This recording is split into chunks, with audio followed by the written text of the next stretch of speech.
తుది విడత పంచాయతీ ఎన్నికల పోలింగ్ అయితే ఇప్పుడే ప్రారంభమైంది.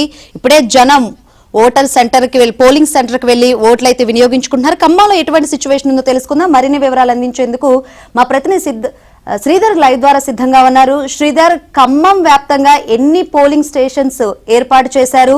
ఇప్పుడే ప్రారంభమైంది కాబట్టి వస్తున్నారా జనం పోలింగ్ స్టేషన్స్ దగ్గరికి?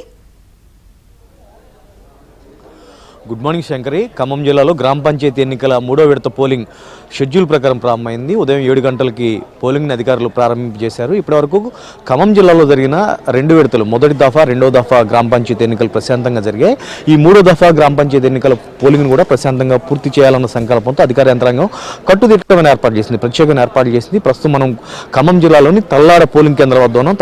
తల్లాడ పోలింగ్ కేంద్రం వద్ద ఉదయం 7 గంటలకు పోలింగ్ ప్రారంభమైంది. ఈసారి ఈ 3వ విడత జరుగుతున్న ఈ పోలింగు ఖమ్మం జిల్లాలో 7 మండలాల్లో జరుగుతుంది. ఏన్కూరు మండలం, కల్లూరు, పెనుబల్లి, సత్తుపల్లి, తల్లాడ, వేంసూరు, సింగరేణి, ఈ 7 మండలాల్లో జరుగుతుంది. అంటే దాదాపుగా ఏన్కూరు వైరా నియోజకవర్గంలో ఉంది. కల్లూరు, పెనుబల్లి, సత్తుపల్లి, తల్లాడ, వేంసూరు ఈ మండలాలు సత్తుపల్లి నియోజకవర్గంలో ఉన్నాయి. సింగరేణి మండలం వైరా నియోజకవర్గం ఉంది. ఈ 7 నియోజకవర్గాల్లో 7 మండలాల్లో కూడా పోలింగ్ ప్రారంభమైంది.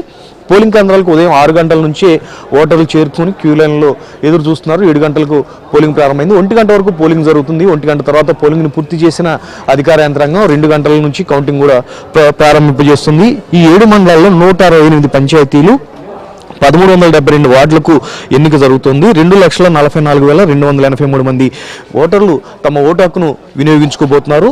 అయితే ఇప్పటివరకు జరిగిన మొదటి దశ, రెండో దశ ఎన్నికల పోలింగ్లో 355 గ్రామ పంచాయతీలకు పోలింగ్ జరగా వాటిలో కాంగ్రెస్ 250 గ్రామ పంచాయతీలు, బీఆర్ఎస్ 75 గ్రామ పంచాయతీలు, సిపిఎం 23 గ్రామ పంచాయతీలు, సిపిఐ 11 గ్రామ పంచాయతీలు, సిపిఐఎంఎల్ మాసలైన్ 1 గ్రామ పంచాయతీ, తెలుగుదేశం పార్టీ 4 గ్రామ పంచాయతీలు, ఇండిపెండెంట్ అభ్యర్థి స్వతంత్ర అభ్యర్థులు ఎవరైతే ఉన్నారో వాళ్ళు 8 గ్రామ పంచాయతీలు గెలుచుకున్నారు. ఈ 3వ దశ జరుగుతున్న ఈ ఎన్నికల్లో కూడా అదే రకమైన ఫలితాలు ఉంటాయని చెప్పేసి రాజకీయ పార్టీలన్నీ కూడా భావిస్తున్నాయి. ఈసారి ఈ గ్రామ పంచాయతీ ఎన్నికలకు సంబంధించి రాజకీయ పార్టీలు ప్రతిష్టాత్మకంగా తీసుకున్నాయి. మెజారిటీ గ్రామ పంచాయతీలను దక్కించుకొని గ్రామాల్లో తమ పట్టు నిలుపుకోవాలి, జిల్లాలో తమ పట్టు నిలుపుకోవాలని చెప్పేసి గ్రామ పంచాయతీలకు రాజకీయ పార్టీలన్నీ కూడా సంకల్పించి పెద్ద ఎత్తున ఏర్పాట్లు చేసి తమకు సంబంధించిన అభ్యర్థులను ఎన్నికల బరిలో నిలిపారు. ఉదయం 7 గంటలకు ఎన్నికల కమిషన్ నిబంధనల మేరకు పోలింగ్ ప్రారంభమైంది. పోలింగ్ ప్రశాంతంగా కొనసాగుతుంది. సమస్యాత్మక ప్రాంతాలను గుర్తించి కట్టుదిట్టమైన భద్రతా ఏర్పాట్లను అధికార యంత్రాంగం చేసింది. శంకరి, ఇది ఖమ్మం జిల్లాలో ఉన్న తాజా పరిస్థితి. Over to studio.